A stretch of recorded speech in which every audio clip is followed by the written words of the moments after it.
যে আমি তো আমার একটু হিস্ট্রিটা বলি। আমি কিন্তু সারা জীবন বিদেশে পড়াইছি। আমি ইংল্যান্ডের অক্সফোর্ড ইউনিভার্সিটির আমি পোস্ট ডক ছিলাম। কেমব্রিজ ইউনিভার্সিটিতে 10 বছর পড়িয়েছি। তারপরে প্রায় 3 দশক এখন সোয়াস লন্ডন ইউনিভার্সিটিতে পড়াচ্ছি। বাংলাদেশে আমার অভিজ্ঞতা খুবই সীমিত। আমি ঢাকা ইউনিভার্সিটিতে ভিজিটিং প্রফেসর ছিলাম 6 মাসের জন্য কয়েক বছর আগে। আর এখন প্রতি বছর ব্র্যাক ইউনিভার্সিটিতে আমি একটা কোর্স পড়াই। ব্র্যাক ইউনিভার্সিটির সঙ্গে আমার অনেক রিসার্চ পার্টনারশিপস আছে। তো আমি দুই দেশেরই ইউনিভার্সিটি ব্যবস্থা সম্বন্ধে কিছুটা আমি অবগত। বাংলাদেশের ছাত্ররা সাংঘাতিক তাদের মেধাবী, তারা সবই বুঝতে পারে, কিন্তু ভাষায় বলতে পারে না।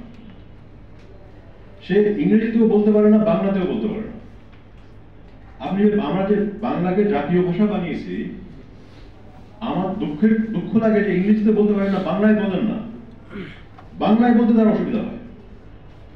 মানে যে কোনো একটা ভাষা আপনি যদি খুব ভালো করে শিখেন, সেটার যে ব্যাকরণ, এই ব্যাকরণের মধ্যে কিন্তু লজিক আছে। আপনি যদি ভাষায় না বুঝতে পারেন, তার মানে আপনার কিন্তু লজিক্যাল চিন্তার ক্ষমতা নাই, কারণ আপনি লজিক্যালি বলতে পারছেন না। আমরা এটাই নষ্ট করে ফেলেছি। তো এখন আমাদেরকে ওই একটা চিন্তা করেন, একটা খুব বিশাল গোলাকার পাথর, এটাকে 10 মাইল ধাক্কা নিয়ে একটা গর্তের মধ্যে ফেলতে হবে। আমরা এটাকে ধাক্কা দিচ্ছি, নড়ছে না। 1000 জন মিলে ধাক্কা দিচ্ছি, নড়ছে না। 10,000 জন মিলে ধাক্কা দিলে 1 ইঞ্চি 1 ইঞ্চি করে। আমাদের প্রয়োজন হলে 10 বছর এটাকে ধাক্কা দিতে হবে, ধাক্কা দিয়ে গর্তের মধ্যে ফেলতে হবে। নাহলে কিন্তু আমাদের এই শিক্ষা ব্যবস্থা ঠিক হবে। এটা কিন্তু একদিনের কাজ না, 2 দিনের কাজ না।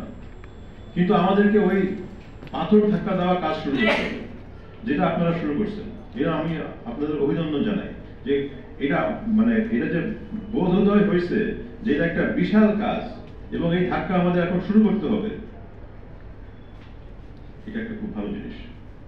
আচ্ছা, এখন আসি কি করণীয়টাকে। উপর থেকে তো এই উপলব্ধি সৃষ্টি করতে হবে যে যেই ক্ষমতায় থাকুক, এই সরকার, পরবর্তী সরকার, তার পরবর্তী সরকার, তার 1 নম্বর দায়িত্ব হচ্ছে শিক্ষাকে আন্তর্জাতিক মানে করা। কিসের জন্য? আমাদের কোনো উন্নয়নের ভবিষ্যৎ নাই। এই স্বল্প শ্রম, স্বল্প দক্ষতার আর কোনো সেক্টর নাই। আপনি এখন যেখানেই যাবেন, ইলেকট্রনিক্সে যান, আপনার ইঞ্জিনিয়ার দরকার। আপনি যে কোনো জায়গায় যান, আপনার আন্তর্জাতিক মানের দক্ষ লোকবল দরকার। এটা সরকারকে দিন রাত বলতে হবে। আমার ভাই ওখানে বলছেন যে আমাদের যে বিরুদ্ধে প্রপাগান্ডা করা হয়, আমরা সেটা কাউন্টার করতে পারি না, কারণ আমরা ইংরেজি জানি না। 100% কারেক্ট। আমি আরো বলবো, যখন আমি আন্তর্জাতিক কোনো কনফারেন্সে যাই, সেখানে ইন্ডিয়ান ব্যুরোক্র্যাট, পাকিস্তানি ব্যুরোক্র্যাট, শ্রীলঙ্কার ব্যুরোক্র্যাট, বাংলাদেশের ব্যুরোক্র্যাট বসে কোনো আন্তর্জাতিক বিষয় আলোচনা করছে, আপনি 10 মিনিটের পরে দেখবেন যে ইন্ডিয়ান পাকিস্তানিরা একে অপরকে সম্মান দেখাচ্ছে, আর দুইজনে মিলে বাংলাদেশিতে তুচ্ছ তাচ্ছিল্য করছে। কেন? কারণ তারা যখন একে অপরের সঙ্গে কথা বলছে, তারা একেবারে চুস্ট ইংরেজিতে বা চুস্ট হিন্দিতে কথা বলছে। আর আমাদের সঙ্গে যখন কথা বলছে, ভাঙা ইংরেজিতে কথা বলছে। তো এটা কিন্তু মানসিকভাবে খুবই গুরুত্বপূর্ণ। আমরা যখন শুদ্ধ বাংলায় কথা বলি, যখন আরেকটা লোক একেবারে খুব আঞ্চলিক টানে কোনো বাংলা বলে, আমি অটোমেটিকলি, আমি চাই আর না চাই, আমার কিন্তু একটা সাইকোলজিক্যাল এফেক্ট হয়ে যায়, যেহেতু শিক্ষিত লোক না। ওদের একই হয়। ওরা ভালো ইংরেজিতে কথা বলছে, আর আপনি এসে ভাঙা ইংরেজিতে কথা বলছেন, ও কোনোদিনও আপনাকে সম্মান দেবে না। এটা আমরা চাই আর না চাই, এটা বাস্তবতা। ঠিক আছে? যে তার সব থেকে বড় শত্রু ইন্ডিয়া হচ্ছে পাকিস্তান, কিন্তু পাকিস্তানি আমাদেরকে কিন্তু সম্মানের সঙ্গে কথা বলে, কারণ পাকিস্তানের সামরিক শক্তি আছে, তার যে আমলা, তার রাজনীতিবিদ যারা আন্তর্জাতিক ভাবে কাজ করে, তার সাংঘাতিক শিক্ষিত, ইংরেজি সাংঘাতিক ভালো। আমি লাহোর ইউনিভার্সিটিতে পড়াই, কোর্স দেই। আপনি লামজে যান, লামজের ছাত্ররা যখন তাদের ইংরেজি শুনি, যে কোনো ইংরেজি ছাত্রের মতো, তার মানে না তাদের জাতীয় ভাষা ইংরেজি। আপনি ইন্ডিয়াতে যান, একটা ইন্ডিয়ার যে কোনো রাজ্যের লোক, সে নিজের রাজ্যের ভাষা বলতে পারে, সে হিন্দি বলতে পারে, সে ইংরেজিও বলতে পারে, সে 3টা ভাষা জানে। আপনি দক্ষিণে যান, সে তার রাজ্যের ভাষা ইংরেজি জানে, হিন্দি জানে না, কিন্তু দুইটা ভাষা মাস্ট। দুইটা ভাষাতে জানে, বেশিরভাগ রাজ্যে তিনটা ভাষা জানে। আমরা কেন উর্দু শিখবো না, আমরা কেন আরবি শিখবো না, আমরা কেন ফার্সি শিখবো না, আমরা কেন ইংরেজি শিখবো না? বাংলা বাংলা তো ভালো, আমরা তো বাংলা জানি, কিন্তু আমি তো কেউ বলছে না বাংলা ভুলে যান।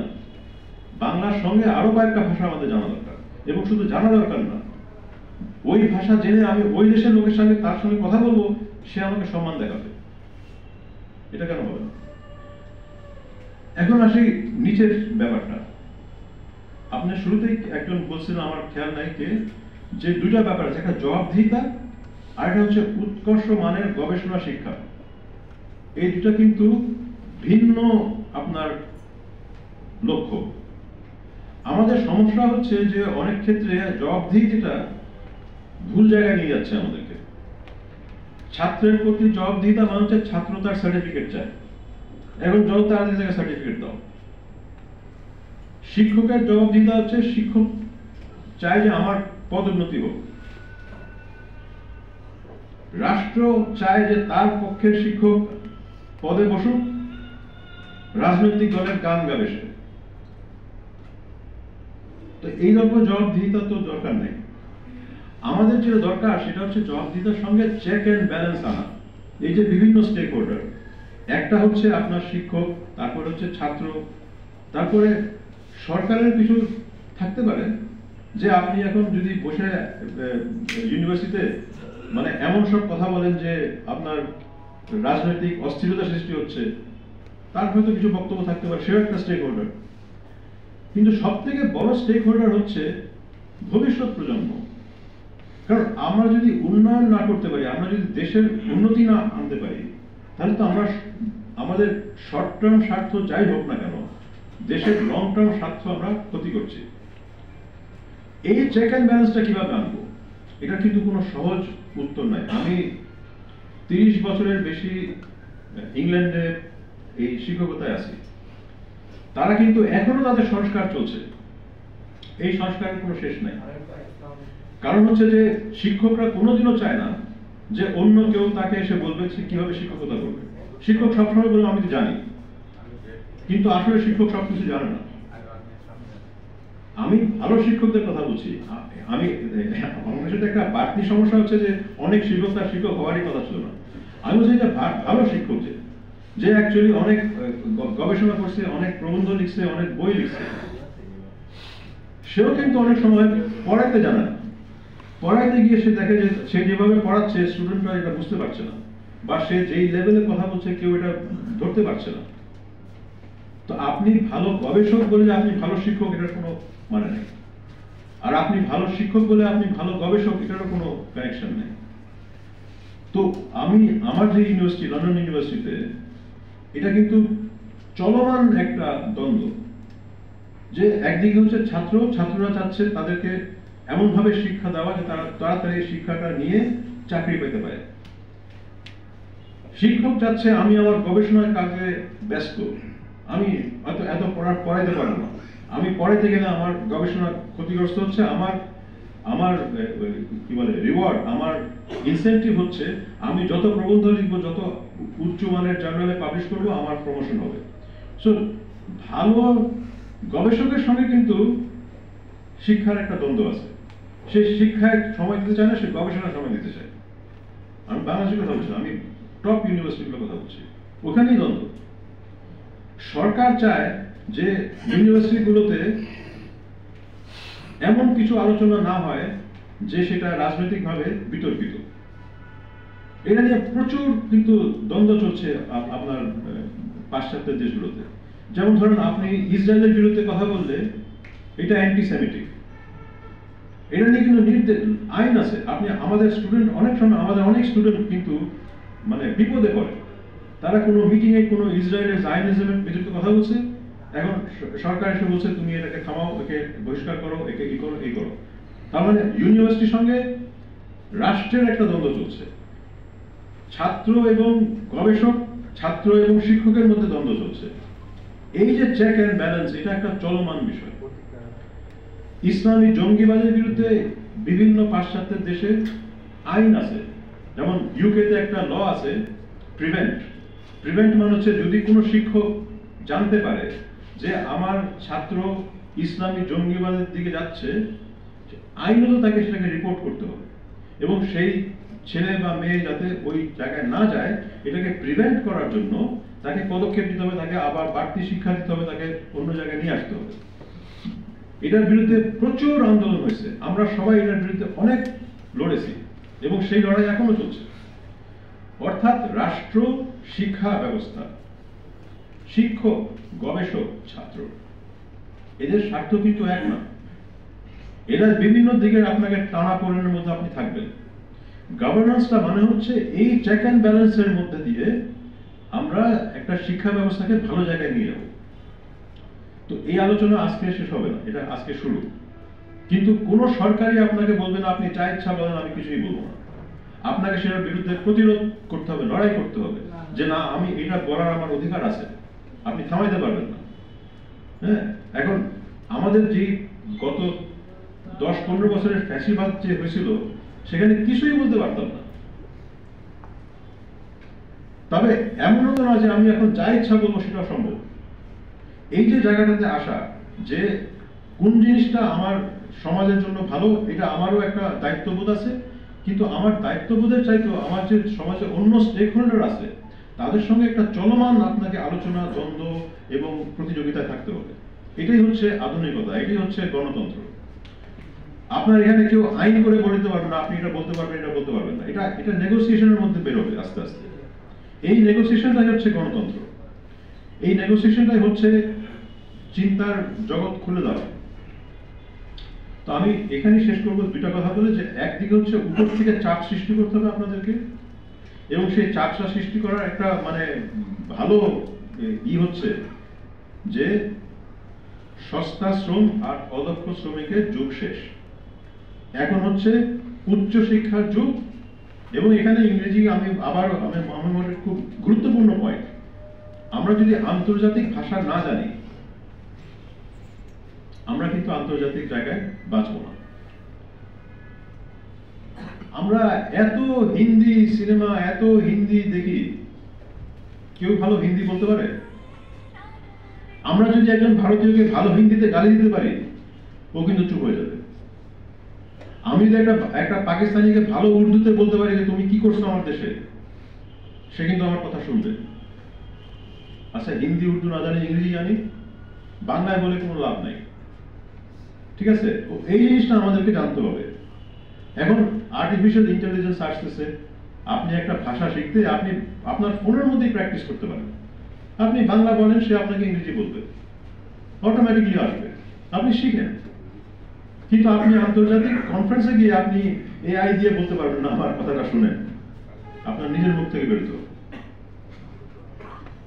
এখন এই গভর্নেন্স আমাদেরকে ঠিক করতে হবে, উপর থেকে চাপ ঠিক করতে হবে, এবং আমাদেরকে সবাইকে বুঝতে হবে যে সার্টিফিকেট ওই যুগ শেষ। আসল জ্ঞান, আসল আপনার কি বলে গবেষণা, এইগুলোকে আমাকে আনতে হবে আমাদের শিক্ষা ব্যবস্থার মধ্যে। আমরা ছোটখাটো ভাবে কিন্তু কাজ করে যাচ্ছি। আমি দুইটা এক্সাম্পল দিই। আমি রিসেন্টলি ব্রিটিশ গভর্নমেন্টের একটা ফান্ড নিয়ে এসেছি বাংলাদেশে।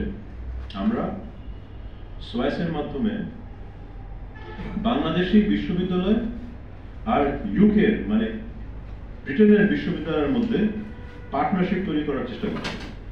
এই পার্টনারশিপগুলো হবে রিসার্চ পার্টনারশিপ, যেগুলো ক্লাইমেট অ্যাডাপ্টেশন, ক্লাইমেট মিটিগেশন বা ক্লাইমেট সম্বন্ধে যে কোনো বিষয়, এমনকি গ্রিন টেকনোলজি, নতুন ইন্ডাস্ট্রিয়াল রেভলিউশন নিয়ে হতে পারে, সোলার পাওয়ার নিয়ে হতে পারে। এই সব গবেষণার জন্য আমরা রিসার্চ পার্টনারশিপ তৈরি করছি।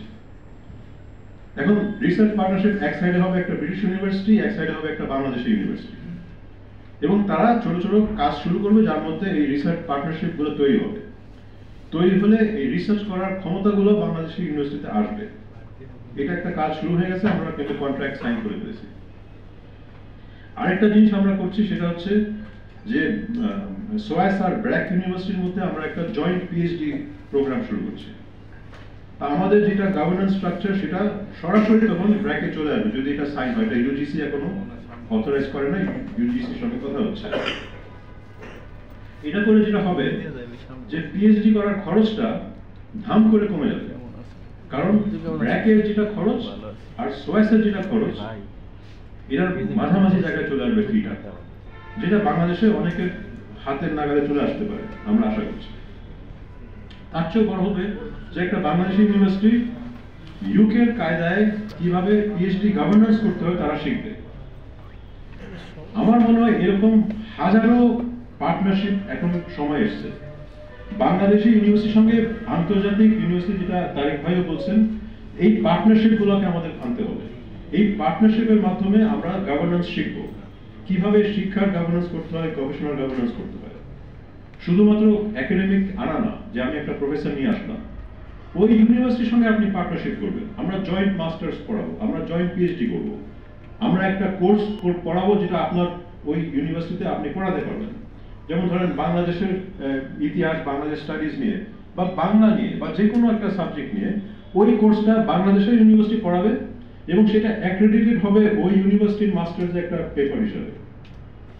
এইভাবে তো আপনার মান বাড়বে।